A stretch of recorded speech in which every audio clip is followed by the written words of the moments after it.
आज जर तू स्वतःसाठी उभी राहिली नाहीस, तर उद्या तुझ्यासाठी कोणीच उभं राहणार नाही.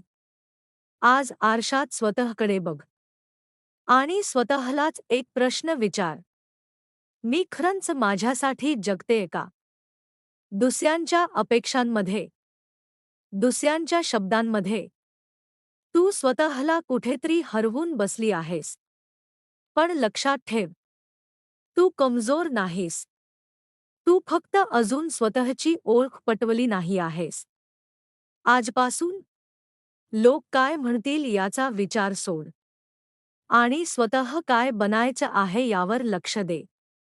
तुझ्या आत एक शक्ती आहे, जी फक्त एक निर्णय घेण्याची वाट बघते.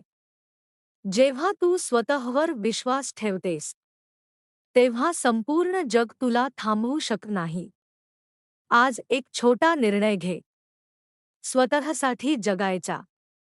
कारण तुझी किंमत तुलाच ठरवायची आहे, दुसऱ्यांना नाही.